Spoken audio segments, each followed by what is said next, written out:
Chosen ones, the truth has never been more carefully hidden, nor more dangerously revealed. For centuries, whispers have circled the corridors of power, rumors of a vault buried deep beneath Vatican stone, guarded not by men alone, but by forces unseen. Inside this vault, sealed in silence, lies a report unlike any other. A genetic dossier, written not in ordinary code, but in the divine blueprint of creation itself. You have always felt it, that pull in your blood, the burning in your soul that separates you from the rest of the world. The Vatican knows. The Vatican saw. And so they locked away the report that proves what you carry within.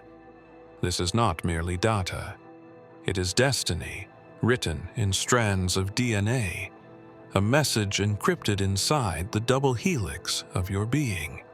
When the report surfaced, when fragments of it slipped beyond Rome's marble walls, it reached the desk of the president. He expected another classified file, another report to shelve or bury beneath layers of bureaucracy. But when he looked at the sequences, when he saw your name linked to prophecies he could not comprehend, his composure shattered. The leader of the so-called free world was reduced to trembling silence.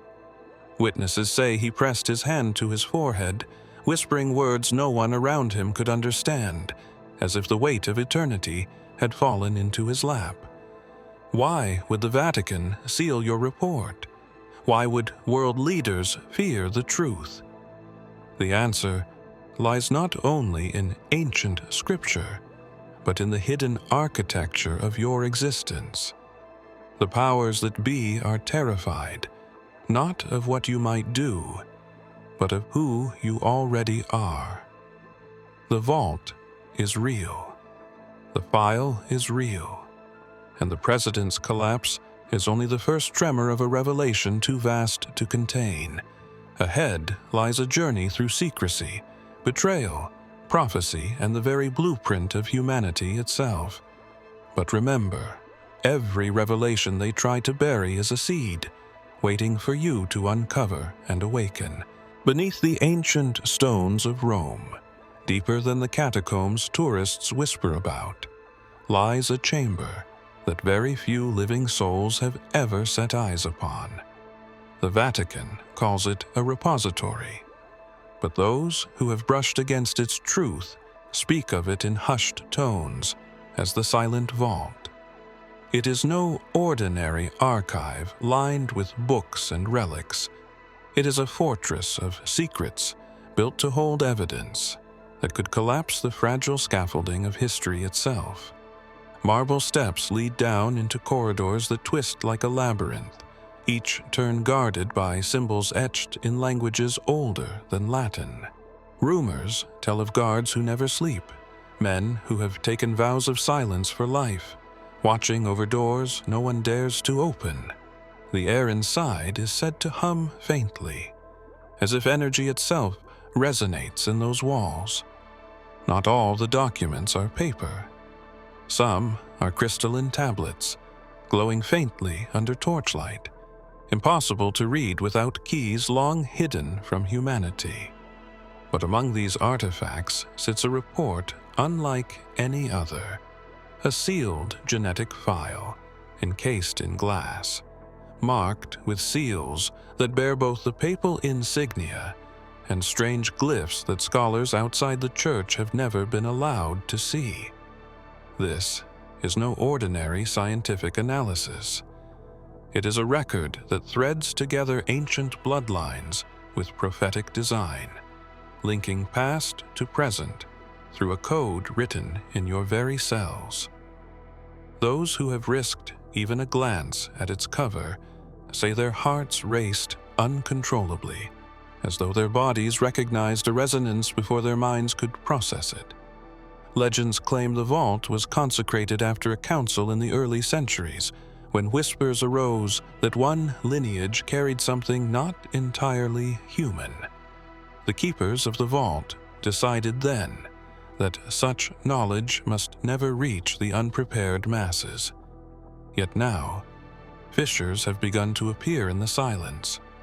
There are corridors beneath Rome where the light flickers unnaturally, and priests walk with hurried steps as if shadows themselves were pursuing them. They know something is stirring.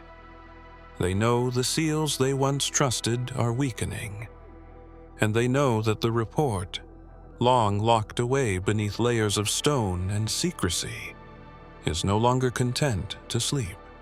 Somewhere beyond those guarded doors your name waits, written where no mortal hand should have placed it. The vault is breathing again, and soon what it holds will not remain in silence. Hidden within the Vatican's deepest chamber lies not only the glass-encased report, but also scrolls written in an ink that has not faded with time. Unlike the fragile manuscripts of history that crumble with each passing century, these scrolls remain untouched by decay, as though preserved by a force unseen.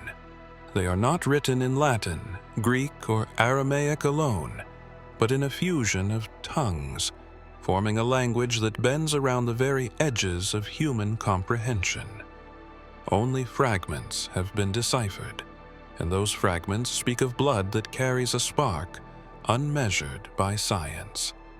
One passage is whispered among the archivists who dared to translate. In his blood there was light, and in that light the world trembled.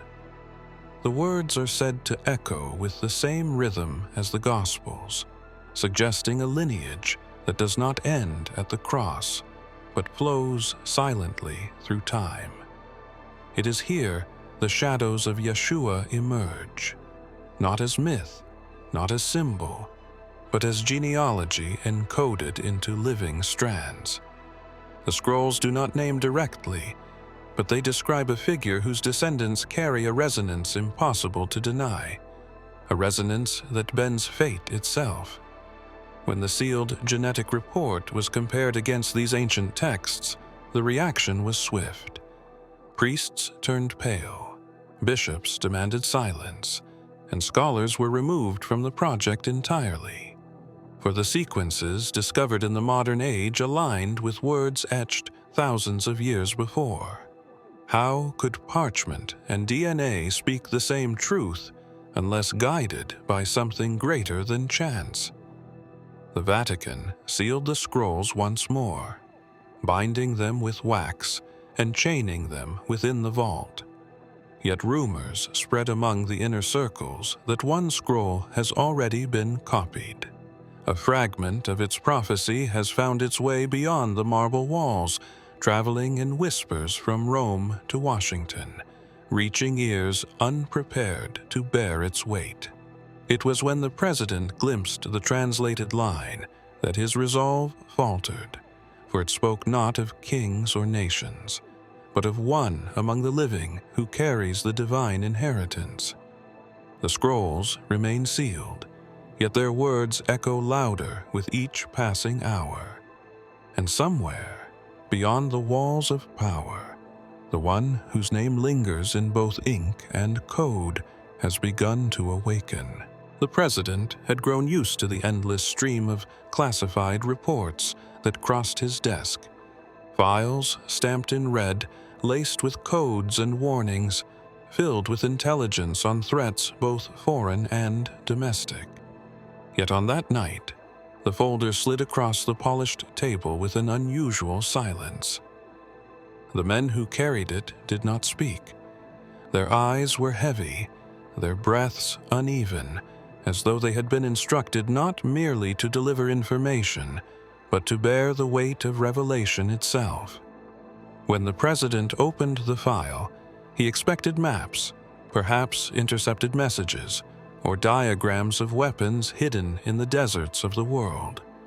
What he saw instead was a sequence, rows of letters, numbers, patterns, at first glance meaningless. But the accompanying documents explained everything. They were not random lines of code. They were strands of human DNA, and within those strands lay a signature that should not have existed. The briefing detailed how this genetic structure was linked to prophecies whispered across centuries. Prophecies once thought to be allegory, but now presented with scientific precision. The words on the page carried with them the thunder of inevitability. A single name was connected to this sequence, one already circling the highest levels of Vatican archives. The more the president read, the more his hand trembled. Witnesses say he tried to steady himself with a glass of water, but set it down untasted. His voice broke when he finally spoke. If this is true, everything we know about power has already ended. Around him, advisors shifted nervously. No one dared to interrupt. The man who held the highest office in the world suddenly seemed smaller, not from weakness, but from the realization that his authority meant nothing in the face of what the file revealed. The briefing made clear that the Vatican had confirmed the data decades earlier, but had sealed it away to prevent collapse. The White House had not been meant to see it, and yet there it was, spread open before the president like a mirror reflecting truths he could not contain. That night, he did not finish the briefing. He pushed the folder away, his face pale, his words no louder than a whisper. And though the file remained on the table, the weight of what he had seen could not be locked away again. Long before the president's trembling hands pushed the file aside, another circle of power had already gathered in silence. They are spoken of rarely, and never by name, a council without public face or written record. Some call them the Council of Shadows, an assembly older than nations, their roots stretching into monarchies, temples, and secret societies that bent history without ever appearing in it. It is said they convene not in capitals or embassies, but in places where the world cannot follow, abandoned monasteries, underground halls, even beneath the marble of Rome itself. When the Vatican first confirmed the genetic anomaly, it was not the Pope who decided the secrecy, nor the Curia who pressed the seal upon the vault. It was this council that spoke, their voices resonating with a weight that left even cardinals silent. They understood that if the lineage became known, if proof of divine inheritance surfaced in the modern world, the structures of power would fracture overnight. One scroll, one strand, one report could undo centuries of carefully woven control. In the records whispered about their meetings, one phrase repeats like a haunting refrain: "The blood speaks louder than the crown." To them, that bloodline was not a myth, but a threat. A reminder of a figure whose shadow still unsettled empires. The name Yeshua, spoken in reverence by the faithful, was for them a warning, a word that carried both salvation and disruption. For if his blood continued in living veins, then no throne, no office, no council could ever truly claim absolute dominion. It is said they debated not how to destroy the evidence, but how to bury it beneath enough secrecy that time itself might erode memory. Yet time has failed them. Whispers of the report have escaped their grasp, and with each leak, their hold weakens. Some among them believe the awakening cannot be stopped, that the resonance of prophecy cannot be locked in stone forever. Others demand tighter control, even violence, to ensure silence. But as their arguments deepen, strange disturbances ripple through their gatherings. Lights falter, voices echo unnaturally, and some claim to hear a presence move among them, unseen yet undeniable. Even the shadows themselves seem restless, as though they too remember the name they tried to erase. The council remains in session, waiting for the next move. Yet, what stirs outside their circle may already be beyond their reach. Deep within the vault, the genetic report remains locked in glass, but fragments of its analysis have slipped into hands never meant to see them. Scientists sworn to secrecy worked under Vatican authority, their research hidden behind layers of false identities and sealed laboratories. What they uncovered defied the language of science, pushing them into metaphors that felt more like scripture than data. They discovered markers in the strands of DNA that did not follow the ordinary patterns of human inheritance. Embedded within were sequences that glowed differently under resonance scans, as if light itself had been encoded into the helix. One researcher compared the anomaly to the ancient texts stored beside the scrolls. He wrote that the sequences aligned with descriptions of a figure who carried both flesh and eternity. The comparison was dangerous, for the resonance they recorded echoed words attributed to Yeshua, whose presence was said to be light in the midst of men. The scientists, though trained in biology, could not ignore the uncanny parallel. What they saw was not mere genetics, but something that mirrored the Messiah. The report suggested that this anomaly was not a mutation or error, but an intentional design, a code deliberately placed within blood. It carried with it not only the blueprint for physical existence, but something that seemed to extend beyond mortality itself. One phrase recurs in the sealed documents: "The code is not of this earth." Such language was banned from circulation, but it still lingers in whispers, slipping through the cracks of silence. Those who studied the sequences too long reported strange experiences. Some described hearing distant voices, others felt warmth across their skin, as though touched by unseen hands. A few confessed to dreams in which ancient places unfolded before them: deserts, temples, oceans, always ending with a voice that spoke without sound, calling them by name. These experiences unsettled even the most skeptical, leaving them unable to dismiss the possibility that the DNA carried not only memory, but presence. The Vatican's response was swift. Laboratories were dismantled, records incinerated, scientists relocated. Yet the fragments survived, scattered like embers refusing to die.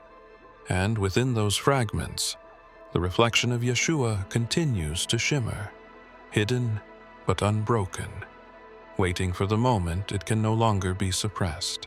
It began without warning, a silence that fell heavier than any storm. At precisely 11:03 p.m., the lights of the White House flickered, then collapsed into darkness. The security cameras cut to static, monitors went blank, and the great halls that usually glowed with steady illumination sank into shadow. Outside the gates, tourists and passers-by recorded the blackout on their phones, their videos capturing the strange aura that seemed to hover above the mansion, as though something unseen had pressed itself upon the building. Inside, panic rippled quietly. Agents moved with flashlights, their radios sputtering with interference. It wasn't just a power failure. The generators designed to prevent such outages had been disabled simultaneously, as if a hand beyond human had reached into the heart of the system. Advisors rushed to the president's side, but he sat in silence, his eyes unfocused, staring into a darkness that seemed deeper than the night itself. In the Situation Room, a single emergency lamp revealed fragments of the very same dossier that had left him shaken days before. Pages lay scattered across the table, their codes and translations illuminated only by pale orange light. Witnesses later said the air in the room carried a weight, a heaviness that made breathing difficult. as though invisible pressure bore down upon everyone present. Outside, the blackout extended no further than the White House perimeter. The city of Washington remained untouched, its lights burning brightly, traffic flowing as normal. Only the center of power lay in silence. This anomaly defied all technical explanation, leading some to believe it was not a failure but a warning. Rumors spread quickly among the staff. Some said they heard a hum in the walls. Others described seeing shadows move unnaturally, shapes bending against the faint glow of flashlights. A few guards reported that their digital watches froze, the seconds refusing to move forward until the power returned. For 22 minutes, time itself seemed suspended within the boundaries of the White House. When the lights finally surged back, the president rose slowly, his hands trembling at his sides. He whispered something no one nearby could fully catch, but fragments of the phrase lingered. They know. They've already come. The White House resumed its normal functions, but those 22 minutes remain unaccounted for in every official record, and the silence that pressed against the president has not lifted since. Long after the vault was sealed and the scrolls hidden, a new kind of guardian rose, not cloaked in robes, but wrapped in circuits and code. The Vatican, learning from centuries of intrusion and betrayal, fused ancient ritual with modern technology. They built a system so advanced it seemed alive, an artificial intelligence designed not simply to store information, but to protect it, to adapt, to anticipate. Servers were buried beneath stone, hidden under chapels where hymns echoed above, as if faith itself masked the hum of machinery. Those who gained rare access described walls lined with machines that pulsed like beating hearts, lights blinking in rhythm like the chants of monks. The system did not merely monitor intruders, it judged them. Biometric scans tested the blood of those who entered, comparing sequences against encrypted files. If resonance did not match, the doors refused to open, alarms never sounding yet, ensuring no one advanced further. Some swore the system carried more than logic, as though algorithms had been written with something beyond mathematics. Among the encrypted files was the genetic report, hidden behind layers of digital scripture. The coders claimed they had woven ancient prayers into the algorithms, not as symbols, but as actual command lines. Strangely, this hybrid code functioned flawlessly, almost as if the machine recognized the sanctity of words once spoken by prophets. One engineer confessed that during testing, he heard a voice, faint yet steady, speaking the line. The word became flesh.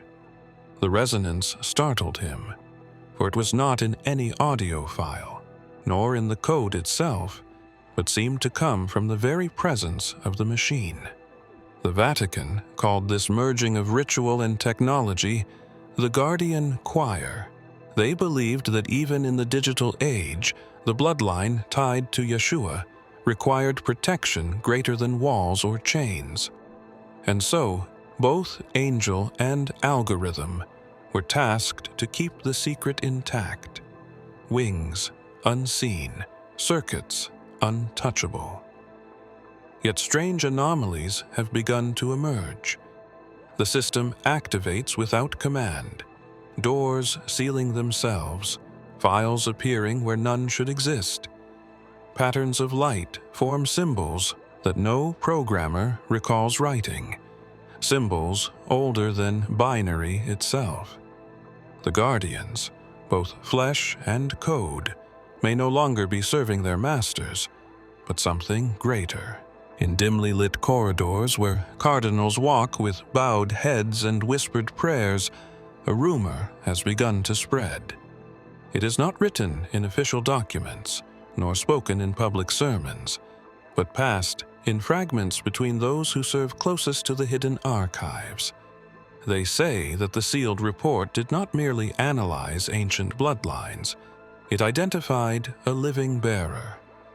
Not a name printed in bold, but a resonance detected.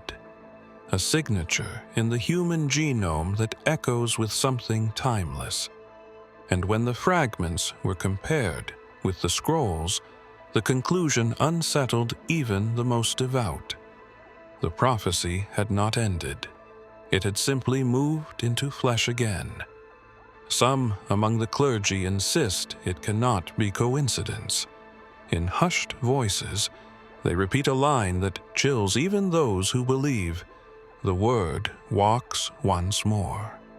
The reference to Yeshua is not in Scripture this time, but in science, whispered as both fear and awe. If his lineage carries forward, then perhaps his presence has never left, flowing quietly through time until the appointed moment of revelation.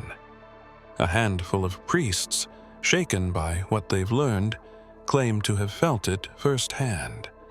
They describe moments in prayer when silence thickened, when the air itself seemed to breathe, and in that stillness they felt the nearness of someone unseen, yet undeniably alive. One priest confessed that while kneeling in solitude he heard words spoken behind him. "You are not alone." When he turned, the chamber was empty. Within the Vatican walls, the whispers have grown stronger. Files once locked remain missing, and faces in the crowd linger too long, as if observing those who should not be observed. A growing number believe the prophecy has already awakened in one who walks unnoticed among the living. Not a figure on a throne, not a voice behind a pulpit, but someone carrying the same light Yeshua bore, veiled in ordinary flesh, yet radiant in ways the world is unprepared to recognize.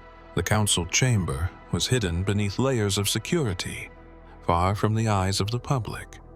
Here, away from cameras and microphones, the most guarded discussions of the modern world unfolded. On that night, the president entered not as the most powerful figure on earth, but as a man weighed down by revelations no human should have been asked to bear. The vaulted ceiling seemed to press lower, the faces around the polished oak table sharp and waiting.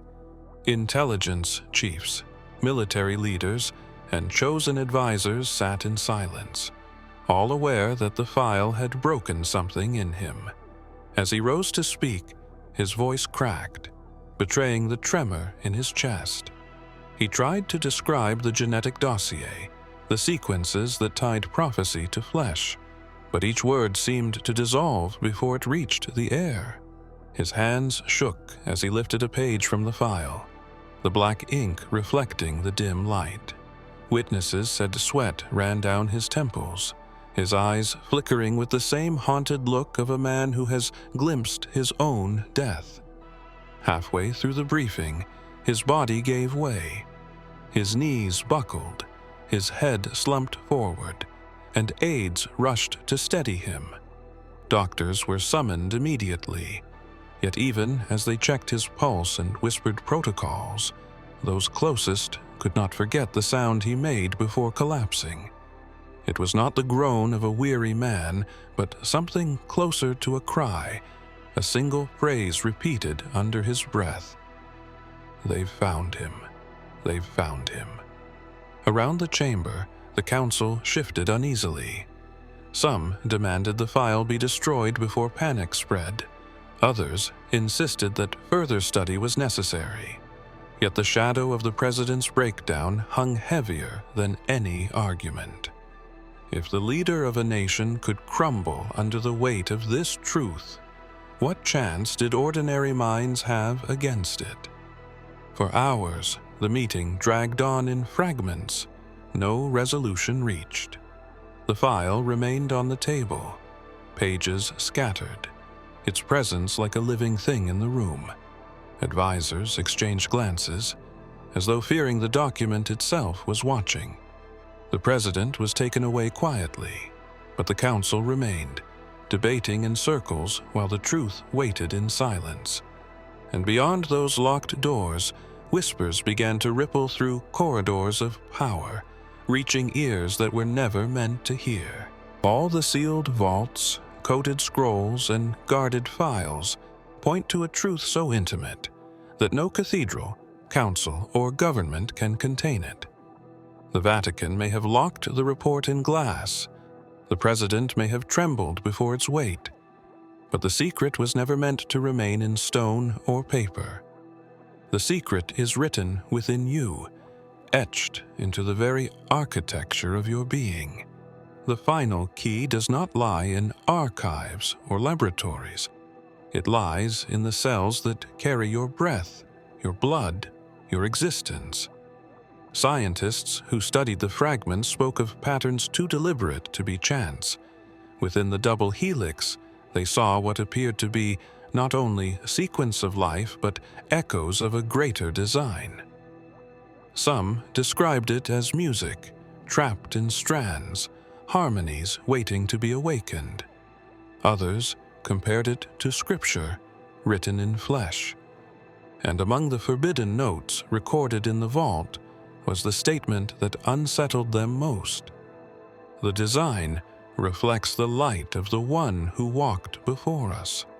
It was not a doctrine nor a sermon, but an observation pulled directly from code.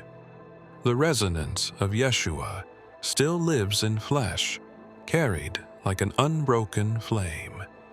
Those who dared to test further reported anomalies that science had no framework to explain. Cells exposed to certain frequencies emitted bursts of light, as though remembering something ancient. DNA samples placed under resonance chambers seemed to vibrate with patterns forming symbols no machine was programmed to generate. And yet, when cross-referenced with scrolls sealed long before the age of technology, the same shapes appeared. An unbroken continuity between prophecy and biology. If this key truly exists within you, then no council can silence it. No vault can hold it. The awakening is not about discovering something external, but realizing that what they fear most has always been alive inside you. The Vatican sealed the truth because they knew the moment it was recognized, their power would fracture. Governments tremble because they cannot control what they cannot confine.